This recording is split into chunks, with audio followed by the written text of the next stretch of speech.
few of you wanted to see what it looked like in real light, and that's it. I mean, it's a little warmer than I would probably go, but I'm not mad at it, you know. But I'm also not someone that's like embarrassed or shy. Like, it's a fucking wig, you know. It's cool with me. I don't mind. I think it's like kind of like wearing a hat.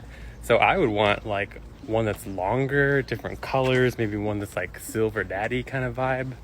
But seriously, I've had over 30 guys, at least that, messaging me asking for more information on this and how to do it and all that. So there's definitely like a need, and I see nothing wrong with men wearing them, you know.